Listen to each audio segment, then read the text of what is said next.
Theory, Section 1. In this section, we're going to talk about theories of language learning and also what you can do to create a better environment and a mindset for you to absorb language more easily and more readily. The affective filter. On this slide, we have an image. Look at the image on this slide. What do you see? What do you think it means exactly? Take a few seconds to take a guess. Well, there's a wall here, and walls can be used as a form of support, but they can also be used to block things. Wind, natural elements, animals, people, intruders, and so forth. Imagine for a moment that the wall in the picture can be raised and also lowered. If we want someone to come in to where you and I are, we'll lower the wall. If we want to keep someone out, we'll raise the wall. In our minds during language learning, we have something similar to this, which is called the affective filter. So what exactly is it? What's the affective filter? The affective filter is like a screen, a curtain, or a wall that negatively impacts our language learning. It's affected by our emotions or by our psychological state. When this curtain or wall, the affective filter, is raised, our ability to absorb new information or to remember what we've learned decreases. When the affective filter is lowered, it becomes easier to acquire a language. When you're learning a language, you have to find ways to lower your affective filter so it'll be easier for you to learn new information. So, what can raise the affective filter? There are many different things that can raise the affective filter. Some of them include anxiety. If you're nervous and uncomfortable, it becomes challenging to accept new information and ideas. You're feeling uncomfortable and your mind might be elsewhere. Your mind is wandering. Maybe you'll even wish you were somewhere else. Your focus isn't on learning the language. Another factor that can affect or raise the affective filter are bad previous experiences. For example, imagine you had a teacher who used to yell at you all the time when you were a kid, who criticized every mistake that you made and even criticized you when you didn't make a mistake. That bad experience is something that could emotionally affect you and in turn raise your affective filter when you learn a language.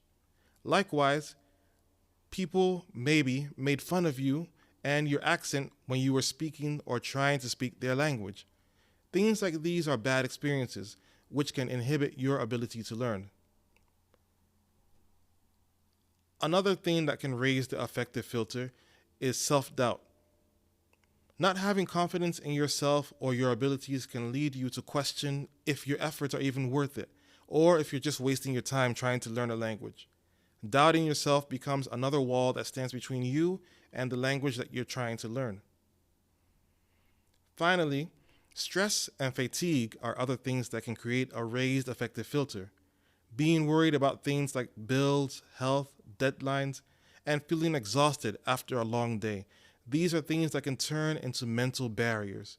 Your mind ends up being in an unsuitable condition for language learning, and no matter how hard you try, you're unable to retain information. If you find that happening to you, it may be because your affective filter is up.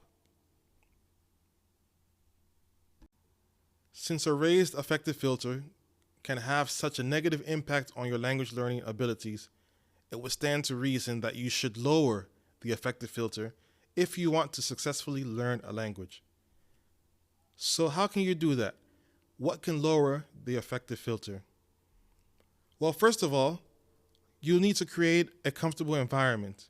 Feeling comfortable and relaxed is a sure bet in the language learning process. What's a comfortable environment for you? Think about it. Just in your case, what's comfortable in your imagination? What kind of place do you enjoy being in? Where would you feel relaxed? Maybe you like to listen to music, or maybe you like to burn incense. You might need a place with a lot of natural light and a comfortable chair or sofa. Whatever is your idea of a comfortable environment, seek it, or make it when you're learning a language. Another way to lower the affective filter is to have confidence in your language skills and abilities. This is one reason why people who have learned languages previously find it easier to learn other languages later.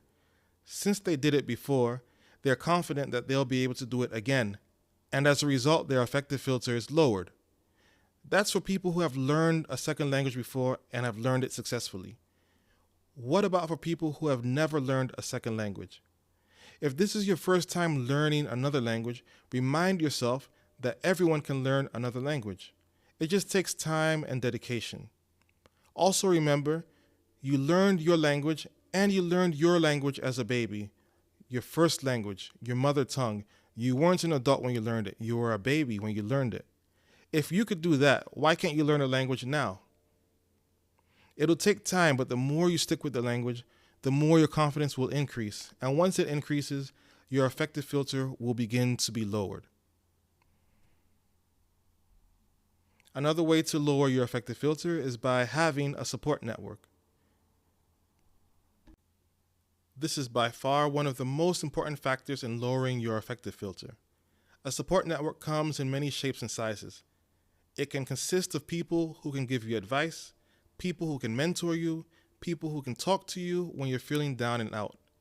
And these can be teachers, friends, and even people online on language websites or other sites, even sites such as Reddit. Knowing that there are people out there who care and who want to help you can decrease the negative emotions that you have when you're learning a language, and as a result, lower your affective filter. Finally, you have to remember that you're a learner. Don't be so hard on yourself. You have to accept that you're going to do something new, and that when you do something new, you're going to make mistakes. But this happens in the beginning, and it's all right. It always happens in the beginning, whether you're trying a new sport, whether you're trying to cook something new or anything. It's all right. There's no problem with making mistakes. Remind yourself that mistakes are part of the learning process, and that's how you can grow. Embrace the idea of making mistakes. Once you do that, you won't be so overly critical of yourself. And when you decrease your self-criticism, you'll go a long way in lowering your affective filter.